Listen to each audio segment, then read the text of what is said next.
আসসালামু আলাইকুম everyone, job circular today YouTube চ্যানেলের পক্ষ থেকে সকলকে জানাচ্ছি শুভেচ্ছা। আশা করি সকলে ভালো আছেন। 1 জানুয়ারি 2025-এ পানি সম্পদ মন্ত্রণালয়ের চাকরির একটি নোটিশ প্রকাশিত হয়েছে। এ সংক্রান্ত সকল বিষয় আপনাদের সাথে বিস্তারিত আলোচনা করব। কোন পদে কতজন নিয়োগ দেওয়া হবে, শিক্ষাগত যোগ্যতা কী কী লাগবে, কীভাবে আবেদন করবেন, সমস্ত বিষয় টু জেড বিস্তারিত আপনাদের সাথে আলোচনা করব।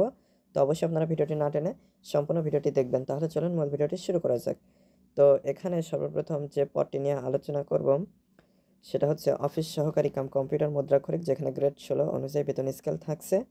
তো কোনো স্বীকৃত বোর্ড হইতে উচ্চ মাধ্যমিক সার্টিফিকেট বা সমানের পরীক্ষায় উত্তীর্ণ হলে আপনারা আবেদন করতে পারছেন। স্বীকৃত প্রতিষ্ঠান হতে কম্পিউটার প্রশিক্ষণপ্রাপ্ত হতে হবে। কম্পিউটার মুদ্রাক্ষরের সর্বনিম্ন গতি প্রতি মিনিটে ইংরেজিতে 20 এবং বাংলায় 20 শব্দের গতি থাকতে হবে। 4 নম্বর হচ্ছে সার্ভেয়ার, এখানেও গ্রেড 16 অনুযায়ী বেতন স্কেল থাকছে। মোট 3 জন নিয়োগ দেওয়া হবে। বাংলাদেশ কারিগরি শিক্ষা বোর্ড বা অন্য কোনো স্বীকৃত বোর্ড হইতে অনন্য দ্বিতীয় বিভাগ বা সমানের জিপিএতে সার্ভেয়িং বিষয়ে 4 বছর মেয়াদী ডিপ্লোমাধারী হতে হবে। 3 নম্বর হচ্ছে হিসাব রক্ষক, যেখানে গ্রেড 14 অনুযায়ী বেতন স্কেল থাকছে। তো এখানে একজন নিয়োগ দেওয়া হবে। স্বীকৃত বিশ্ববিদ্যালয় হইতে বাণিজ্য বিভাগে অনন্য দ্বিতীয় শ্রেণী বা সমানের সিজিপিএতে স্নাতক বা সমানের ডিগ্রি থাকতে হবে। 2 নম্বর হচ্ছে ডাটা কালেক্টর, এখানে 2 জন নিয়োগ দেওয়া হবে। গ্রেড 14 অনুযায়ী বেতন স্কেল থাকছে। স্বীকৃত বিশ্ববিদ্যালয় হইতে অনন্য দ্বিতীয় শ্রেণী বা সমানের সিজিপিএতে স্নাতক বা সমানের ডিগ্রি থাকতে হবে। 1 নম্বর পদটি হচ্ছে ড্রাফটসম্যান, এখানে গ্রেড 13 অনুযায়ী বেতন স্কেল থাকছে। একজন নিয়োগ দেওয়া হবে। বাংলাদেশ কারিগরি শিক্ষা বোর্ড বা অন্য কোনো স্বীকৃত বোর্ড হইতে অনন্য দ্বিতীয় বিভাগ বা সমানের জিপিএতে কৌশল বিষয়ে 4 বছর মেয়াদী ডিপ্লোমাধারী হতে হবে। 6 নম্বর হচ্ছে ব্যক্তিগত সহকারী, এখানে একজন নিয়োগ দেওয়া হবে। স্বীকৃত বোর্ড হইতে অনন্য দ্বিতীয় বিভাগ বা সমানের জিপিএতে উচ্চ মাধ্যমিক সার্টিফিকেট বা সমানের পরীক্ষায় উত্তীর্ণ হতে হবে। কোনো স্বীকৃত প্রতিষ্ঠান হইতে কম্পিউটার ও তথ্য প্রযুক্তিতে প্রশিক্ষণ সনদপ্রাপ্ত এবং কম্পিউটার মুদ্রাক্ষরের সর্বনিম্ন গতি প্রতি মিনিটে ইংরেজিতে 20 এবং বাংলায় 20 শব্দের গতি থাকতে হবে। 7 নম্বর হচ্ছে হিসাব সহকারী, যেখানে গ্রেড 16 অনুযায়ী বেতন স্কেল থাকছে। এখানে 2 জন নিয়োগ দেওয়া হবে। স্বীকৃত বোর্ড হইতে বাণিজ্যে বিভাগে অনন্য দ্বিতীয় বিভাগ বা সমানের জিপিএতে উচ্চ মাধ্যমিক সার্টিফিকেট বা সমানের পরীক্ষা উত্তীর্ণ হতে হবে। 8 নম্বর হচ্ছে স্টোর কিপার, এখানে গ্রেড 16 অনুযায়ী বেতন স্কেল থাকছে। একজন নিয়োগ দেওয়া হবে। স্বীকৃত বোর্ড হইতে অনন্য দ্বিতীয় বিভাগ বা সমানের জিপিএতে উচ্চ মাধ্যমিক সার্টিফিকেট বা সমানের পরীক্ষা উত্তীর্ণ হতে হবে।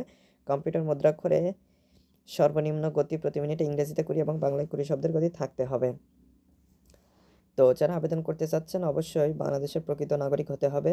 1 ডিসেম্বর 2024 তারিখ প্রার্থীর বয়স 18 থেকে 32 বছরের ভিতরে থাকতে হবে। তো এখানে আরও কিছু বিষয় উল্লেখ করা রয়েছে।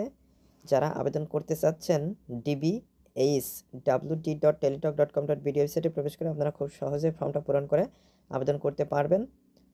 অনলাইনে আবেদনপত্র পূরণ ও আবেদন ফি জমাদানের শুরুর তারিখ এবং সময় 7 জানুয়ারি 2025 সকাল 10টা এবং 6 ফেব্রুয়ারি 2025 বিকাল 5টা পর্যন্ত চলবে। উক্ত সময়সীমার মধ্যে ইউজার আইডি প্রাপ্ত প্রার্থীগণ অনলাইনে আবেদনপত্র সাবমিটের সময় থেকে পরবর্তী 72 ঘন্টার মধ্যে এসএমএসে পরীক্ষার ফি জমা দিতে পারবেন। তো এখানে আপনারা যে ছবিটা আপলোড করবেন সেটা অবশ্যই রঙিন ছবি হতে হবে, যার দৈর্ঘ্য 300 এবং প্রস্থ 300 পিক্সেল হবে এবং সাইজ 100 কিলোবাইটের বেশি হবে না। অনধিক 3 মাস পূর্বে তোলা রঙিন ছবি আপলোড করতে হবে। উল্লেখ্য, সাদা কালো ছবি গ্রহণযোগ্য হবে না। আবেদনপত্রে আপনারা এরকম ছবি দিলে আপনাদের আবেদনটা বাতিল বলে গণ্য হবে। সানগ্লাস পরে তোলা ছবি গ্রহণযোগ্য হবে না। তারপরে স্বাক্ষরের দৈর্ঘ্য হবে 300 এবং প্রস্থ 80 পিক্সেল এবং ফাইল সাইজ 60 কিলোবাইট এর বেশি নয়। তো এটা হচ্ছে গিয়ে আপলোড করতে হবে। তো এই ছবিগুলো যদি আপনারা তৈরি করতে না পারেন, স্বাক্ষর এবং ছবি, তো মোবাইলের মাধ্যমে কীভাবে সহজে তৈরি করা যায় সেটা নিয়ে অলরেডি আমার একটি ভিডিও রয়েছে, চাইলে আপনারা সেটা দেখে নিয়ে নিজেরাই মোবাইলের মাধ্যমে তৈরি করে নিতে পারেন।